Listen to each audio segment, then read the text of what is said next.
Saat ajaran Islam dipaksa kompromi dengan budaya India. Agama Islam adalah agama ilahi, agama dari Rabb yang Maha Benar. Walaupun kebenaran itu nyata dan mudah, tapi tetap Allah takdirkan ada orang-orang yang membencinya.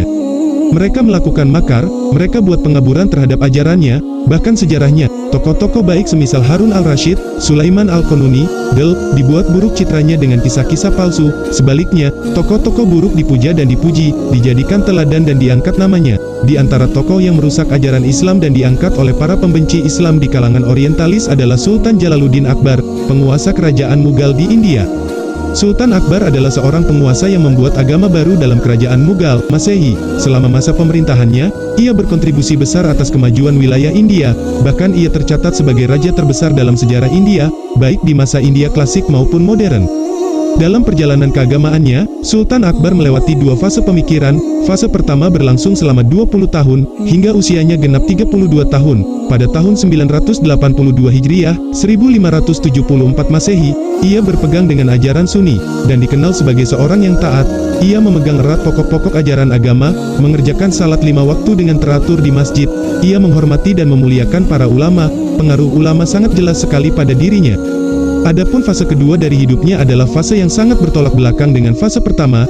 Ia mulai berpaling dari agamanya, mulai melirik agama-agama dan ajaran-ajaran yang berada di wilayah kekuasaannya. Lalu ia berpikir untuk membuat agama baru yang dapat menghimpun semua agama dan aliran kepercayaan yang ada di India dalam satu payung ajaran. Kebijakan dalam negeri dan pengaruhnya terhadap hubungan dengan negara-negara Islam. Saat Akbar mulai memegang tampuk pemerintahan, wabah taun sedang menimpa wilayah utara, sementara di barat laut terjadi peperangan antara dua wilayah besar, Sind dan Kashmir. Kedua wilayah ini terpisah dari Mughal. Akbar berhasil menyatukan banyak wilayah ke dalam kekuasaannya, semisal Kashmir, Sind, Balochistan, Kandahar, dan Kabul, sehingga kerajaan Mughal di masa pemerintahannya menjadi kerajaan terbesar, terkuat, dan memiliki kekayaan yang paling melimpah. Di masa kerajaan Mughal berdiri, ada dua kerajaan Islam lainnya yang juga merupakan kerajaan besar, yaitu Daulah Utsmani dan Daulah Safawi. Utsmani berpaham Sunni sedangkan Safawi adalah Syiah. Mughal di zaman Sultan Akbar memiliki hubungan yang sangat baik dengan Daulah Safawi. Hal ini disebabkan faktor sejarah. Kakek Sultan Akbar yang merupakan pendiri Mughal, Babur Shah, mendapatkan bantuan militer dari pendiri Safawi, Ismail Safawi, dalam peperangan melawan Uzbek yang seorang Sunni. Demikian juga ayahnya, Humayun, pernah dibantu oleh Shah Tahmasib pertama, putra dari Ismail Safawi. Ia membantu Humayun kembali ke tatanya menguasai India. Tentang hubungan Mughal dengan Utsmani di masa Akbar bukanlah hubungan yang baik. Sebagaimana kita ketahui, Safawi yang berpaham Syiah senantiasa mengobarkan permusuhan dengan Utsmani yang berpaham Sunni. Dan Mughal di masa Akbar berpihak pada Safawi dalam melawan Utsmani. Bahkan pada tahun 1582 Masehi, Safawi dan Mughal membuat aliansi bersama Portugal untuk menghadapi Utsmani. Saat utusan diplomatik Utsmani dari Yaman datang menemui Akbar, ia tangkap dan siksa utusan tersebut. Ada yang menyebutkan bahwa utusan Utsmani tersebut Syiah, tepatnya pada tahun 1579 dan 1588, namun Sultan Uzbek menolak ajakan aliansi tersebut. Perkembangan ilmu pengetahuan di masa Akbar.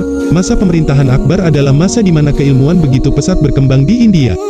Sebuah perkembangan yang tidak pernah dijumpai di masa raja-raja India manapun. Ia hiasi dinding-dinding istananya dengan mural khas seniman India dan Persia. Ia juga membangun sekolah seni yang diisi oleh ratusan ahli, dan semua itu di bawah bimbingan ilmuwan Iran. Keilmuan India di masanya sebanding dengan perkembangan keilmuan di Eropa. Bahkan dalam beberapa bidang, India mengungguli Eropa. Agama lokal. Dari semua kebijakan dan pencapaian yang dilakukan Sultan Akbar di masanya, yang paling terkenal adalah kebijakannya membuat agama baru. Agama itu ia namai dengan Din Ilahi. Din Ilahi adalah satu agama yang merepresentasikan semua agama dan aliran kepercayaan yang ada di India. Inilah wujud asli pluralisme agama.